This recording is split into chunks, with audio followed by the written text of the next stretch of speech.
ಕಾಗದ ಕಾರ್ಖಾನೆಯಿಂದ ಓಜೋನ್ ಪದರ ಸಂರಕ್ಷಣಾ ಜಾಗೃತಿ ಕುರಿತು ಹಾಗೂ ಪರಿಸರ ಸಂರಕ್ಷಣೆಯ ಕುರಿತು ಶಾಲಾ ಕಾಲೇಜು ವಿದ್ಯಾರ್ಥಿಗಳಿಗೆ ವಿವಿಧ ಸ್ಪರ್ಧೆ.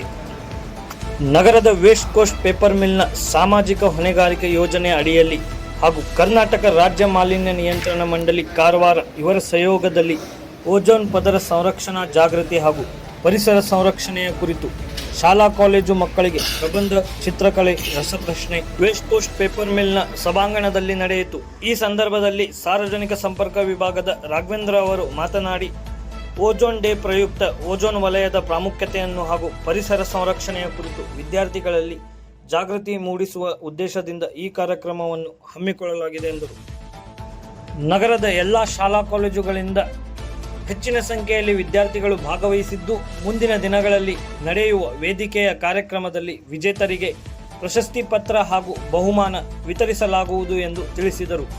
ಈ ಸಂದರ್ಭದಲ್ಲಿ ಸಾರ್ವಜನಿಕ ಸಂಪರ್ಕಾಧಿಕಾರಿ ರಾಜೇಶ್ ತಿವಾರಿ, ಖಲೀಲ್ ಕುಲಕರ್ಣಿ, ರಾಜು ರೋಸಯ್ಯ, ಪರಿಸರ ವಿಭಾಗದ ಅಧಿಕಾರಿಗಳಾದ ಉದಯ್ ಮತ್ತು ರಮೇಶ್ ಹಾಗೂ ಸಿಬ್ಬಂದಿಗಳು ಇದ್ದರು.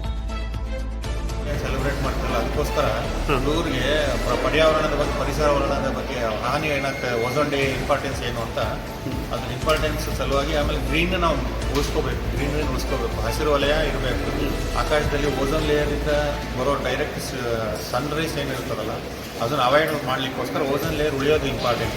ಆ ಓಝೋನ್ ಲೇಯರ್ ಇಂಪಾರ್ಟೆನ್ಸ್ ಬಗ್ಗೆ ಇವ್ರಿಗೆ ಜಾಗೃತಿ ಮೂಡಿಸೋಕ್ಕೋಸ್ಕರ ಇವತ್ತು ದಾಂಡೇಲಿಯ ಶಾಲಾ ಕಾಲೇಜು ಮಕ್ಕಳಿಗೆ, ಹೈಸ್ಕೂಲ್ ಮಕ್ಕಳಿಗೆ, PUC ಕಾಲೇಜವರಿಗೆ, ಆಮೇಲೆ ಡಿಗ್ರಿ ಕಾಲೇಜ್ ಹುಡುಗರಿಗೆ ಇವತ್ತಿನ ದಿವಸ ಅವೇರ್ನೆಸ್ ಪ್ರೋಗ್ರಾಮ್ನ ಮಾಡ್ತಿದ್ದೇವೆ. ಇವತ್ತು ಹೈಸ್ಕೂಲ್ ಮಕ್ಕಳಿಗೆ ಡ್ರಾಯಿಂಗ್ ಪ್ರೋಗ್ರಾಮ್ ಇಟ್ಟಿದ್ದೀವಿ, ಜೂನಿಯರ್ ಕಾಲೇಜ್ ಅವ್ರಿಗೆ ಇದು ಇಟ್ಟಿದ್ದೀವಿ, ಎಸ್ಸೆ ಕಾಂಪಿಟೇಷನ್ ಇಟ್ಟಿದ್ದೀವಿ, ಆಮೇಲೆ ಕ್ವಿಜ್ ಪ್ರೋಗ್ರಾಮ್ ಇದೆ ಇವ್ರಿಗೆ.